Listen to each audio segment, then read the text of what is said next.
Welcome back to East Coast DNA. Been fortunate to have a few people swing by the apartment for recordings lately. It must be the nice weather. So I'd like today welcome local talent, Alan Pitts. Welcome, Alan. Hi. It's nice to... Thanks for having me and stuff. Yeah, we've run into each other a few times. Anybody that's been following like social media for East Coast DNA probably would have spotted your photo once or twice there in the last month or two.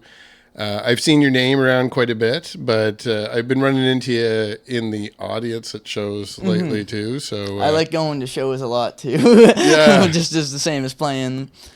Yeah, I seen you down there at Shoebox. You were recording, taking pictures and stuff for the gig I played with Andre Petitpaul. Yeah, I think that's when we originally met there. So I knew your name a little bit being a local. So, yeah, I've been trying to get out a little bit through the scene, sort of. I'm terrible at like kind of actually getting out and playing shows sometimes, but I've been trying a lot more lately. And I've seen the people that you've been playing with. One thing you might not realize is the rambunctious fella that you've been playing with down there at Blue Lobster. Rhubarb. Yeah, I know he just is a more recent Pictou County resident, but I know him from Halifax, from going to open mics up there. Yes, he was telling me that he used to be up there. He had a pretty good following up there and stuff. And I was like, oh, sweet. So if we ever go up there, we'll have a good following up here. Absolutely, You got my following down here. That's what I like to see is the networking out there with people getting around, especially when we're not that far away from a major city. It's nice to see people interacting and swapping back and forth. And we're more than happy to have him here in Pictou County for a while as well. And I guess I noted that you were hanging in his circle because I saw you guys playing down at Blue Lobster for the open mic. Yeah, we have a little thing in the works. It's kind of getting a little rocky at the moment because we're just not practicing as much. Sure. But it was called Rainbow Revolution, and it's a reggae band. I kind of go all out. I play blues, reggae, rock, punk, you name it.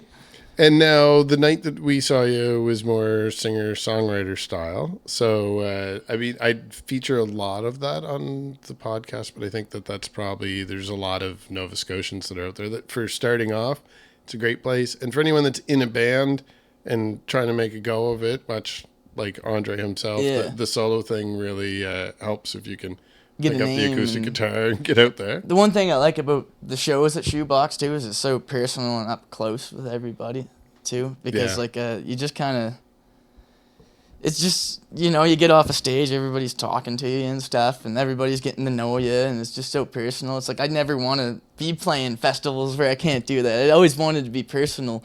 Yeah, it's something I featured that venue specifically quite a bit, especially in the early days of the podcast, and where I travel a little bit more frequently now. I don't always get to all the local shows, but the vibe down there, I hate to say this part of it, I like it more when there's a smaller crowd.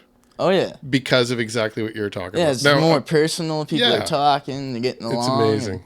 Now, like, I don't want Ian to be upset. I like it when there's a full house. Oh, I like it when there's a full house, too. I'd like to know that there's going to be some more talent coming and that the venue's going to stick around. We need people to go. So the volume is nice, too, but sometimes when there's a packed house, I miss those days when you can kind of sit around. So the quieter evenings down there, they're more like listening room, even if you have full house where all the tables are full. Yeah. Usually, I mean, you can hear a little bit of the conversation going on in the back of the room, but people closer to stage are there for the show. So it's a good venue for that type of thing, too. I can barely hear because half the time I'm kind of like always up front at shows and stuff because I'm just there for the music. I'll get lost in it. There you go. Get loops. I was thinking about that, getting some like actual ear protection things. I want to be able to hear a little bit better when I get older. Specifically loops so that I can try to get sponsorship from them in the future. Loops. There you go, loops are rare. Loops are now rare. So, we talked about a little bit, you're kind of in different genres and you're starting to get out there by hitting the ground and actually getting out playing with a few people and trying different configurations. Yeah, see, I don't get much online, but I play a lot of live music. Yeah. So, like, I always like the Grateful Dead-esque type feeling, get live performances under belt first before you start like recording stuff. Sure, absolutely. Because if you're tight live, you'll be tight in recording. Yeah. That's the way I think about it. Yeah, I mean, there's all different approaches to it, but I do really respect that approach that you hone the craft a little bit before you sit down to figure out what you're going to put on tape. Yeah. So with that all said, where did you start? Like, you're still quite young anyway, but at what point did you start doing that? I guess at a very young age, I was like 6 or 7. I used to like watch my older brother. His name's John Pitts. He's also trying to get into the local scene. Little shout out there. It started out when I just kind of heard him playing like Nirvana, stuff like that down in the basement. I was like, oh, I got to do that. My older brother's doing that. I want to be cool like him. And I played a lot of Guitar Hero growing up. Sure. It's a big thing for me. I play on expert mode and shit like that.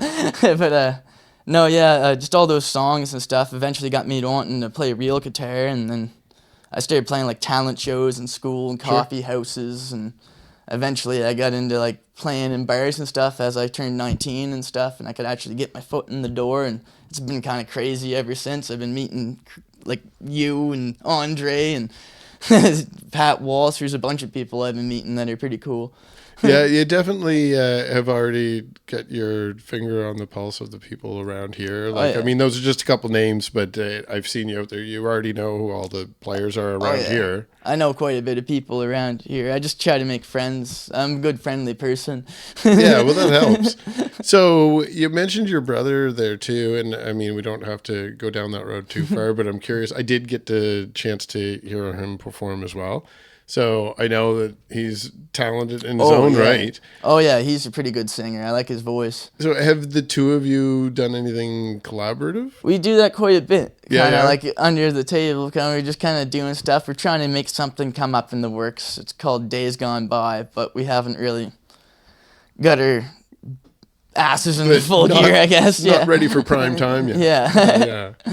So you had a little bit of similar influences to some of the other artists that have been in the show too, but I definitely, I can remember those eras when those would be things that would definitely be bombarding the youth out there. So. I guess like Grateful Dead, a lot of blues, Robert Johnson, just like I get deep into the nitty gritties. I listen to some classical music and I go all over the place. I like rap, pop, rave music. I kind of travel. Amazing. Yeah. So now I heard you do a couple songs, like outside of the collaborative stuff you'd be doing, any band efforts that you might have on the go.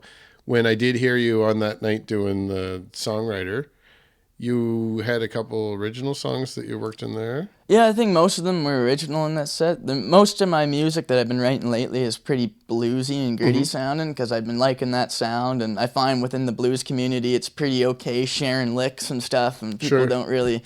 I think that licks have been played 50 times over by now, so like stuff like that. And I just been getting really big into the blues. My friend Bryn Curry, he's really big. He's a part of the Straw Dogs. He's the one who got me into all that blues stuff. Cool. He kind of started doing finger picking. He's over at the house, and I was like, oh, that's cool. I want to learn that. And eventually I kind of got to learning it, but not quite like him. He's pretty talented with his finger picking skills. He's got a little bit of an old soul vibe kind of going.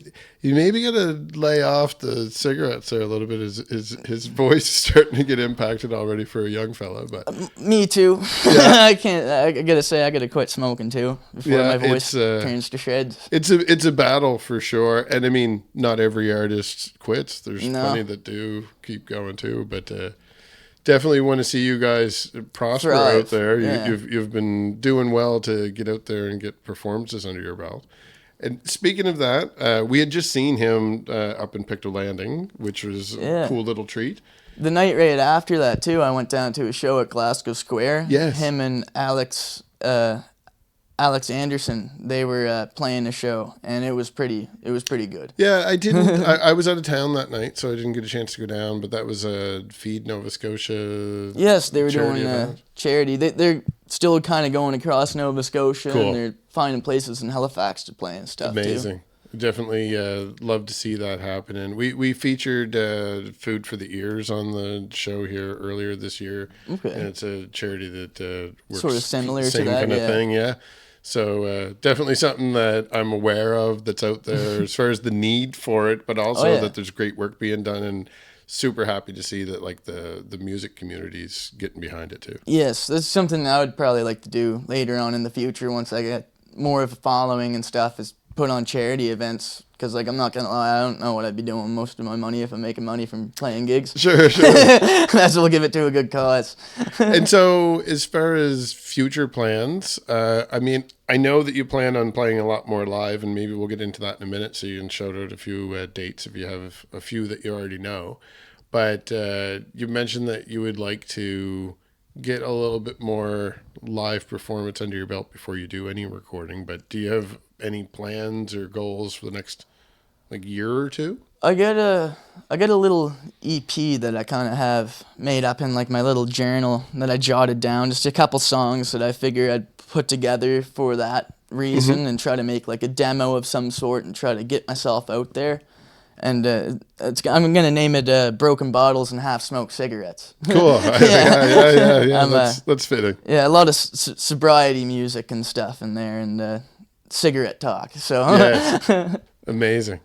So, yeah, let's get into live dates. I know we briefly talked before we started recording. I do know you have a few things in the works, but let's share it with the people out there. Yeah, so I got a gig coming up in July 15th. I'm going to be playing Fun Fest in Trenton Park there. It's going to be more kid-friendly, not like what you would hear me playing in the bars. It's probably going to be more covers than anything, because I don't got too much kid-friendly music, but I wrote a song for the concert that's about my little brother, so that way I had something I could play original.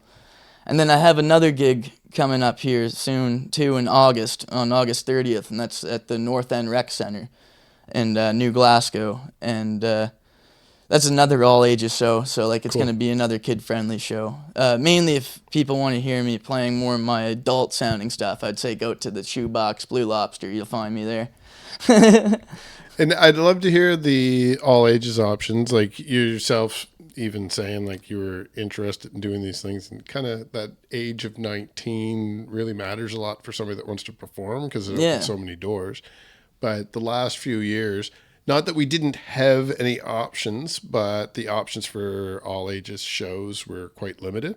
Yes. So I imagine yourself would as a overlap. Kid, I always wanted to go to all ages shows. The Jubilee used to have like an all ages spot. Yeah. Then they got rid of it, and I was like, what? I want to go to Jubilee like my mom does and stuff, right? So, I like spreading music to the youth and like next generations to come, and for them to get into like maybe blues music or something. I taught my little cousin how to play like a couple chords on the guitar, and like a couple months later he's playing Eruption by Van Halen and already kind of learning stuff more than I can. And I'm like, that's crazy that I taught a new generation how to do this. Yeah. That's the way too. I mean, your mentality of kind of having like the jam band type mentality and approaching to how you write a song and how you're going to get out there and perform live to people you're hanging around with, and then to pass it on too.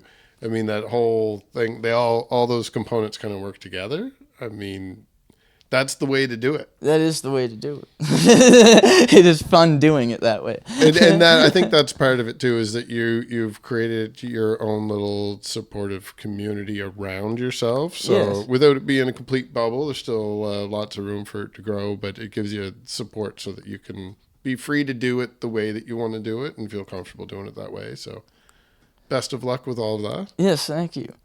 A lot when it comes to playing music live, though. I do mostly just jam on stage. Like when it comes to solos, I don't really know how to write them, but I know how to play them if the heat of the moment arises, sort of type thing, right? Yeah. So it's more or less all improvised. Sometimes better, sometimes worse. I definitely feel that.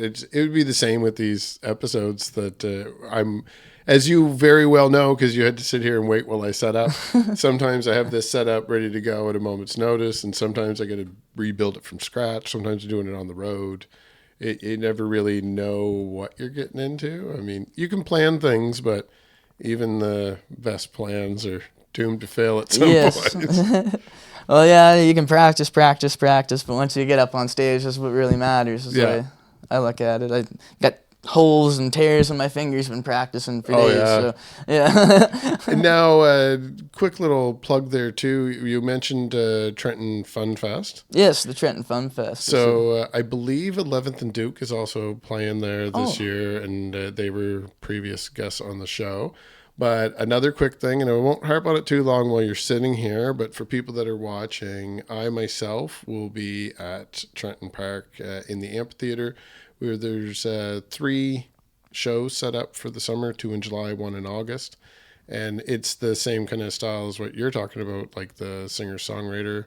Going to do a little Q&A and introductions with the artists as we go through. So definitely welcome anyone that's following along here to join us down in Trenton. And I'll put some of the dates down on the bottom here, but I'll talk more about it on the social media channels here in the future. And hopefully get to see you at least show up in the audience down there for one of those. Oh, yeah, I'll for sure try to show up to that. And so if anybody wanted to follow you online, I know that's where I keep in contact with you, but where should we send people to keep track? So online, I'm on TikTok, YouTube, Instagram, and Facebook. Facebook, you can reach me under Alan Pitts. I got a lot of different accounts, but you could probably find the most recent one from when I wasn't a kid. Yeah. And on Instagram, TikTok, and YouTube, it's the Alan Pitts Project, because I didn't know what type of name to put, so I put that because of the Alan Parsons Project. Yeah, it immediately came to mind, but it immediately also describes what it is. Like, I'm not questioning what it is. It's a band for sure. Yeah, it's like a one-man band. Yeah. And speaking of one-man band, there's a guitar sitting around the corner there, so if maybe you want to play a little tune before you take off. Yeah, for sure. I'll ask the people out there watching to stick around then. It's going to be like seconds for you. It might be a few minutes for us. So take a quick little break here, and then we'll be back. This is called Did I? An ode to Arthur Morgan.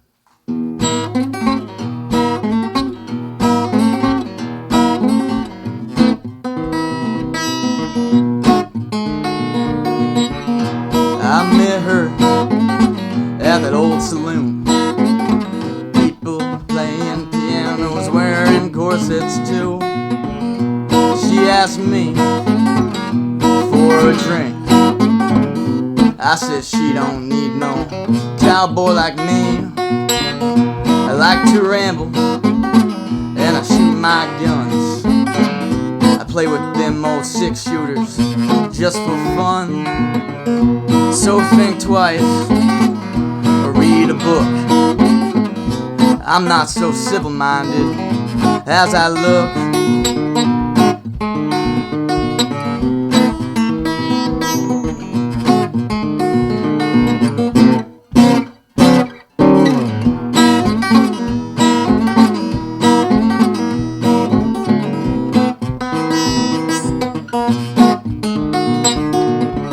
I shoot down men that I don't like, just to get by in this thing called life. I don't take bargains or any debts. I'd rather shoot off your finger, hearts, or organs. I don't miss with my dead eye. I lock onto the targets, let the bullets fly. I'm not religious or a righteous man, so all this killing to me isn't a sin.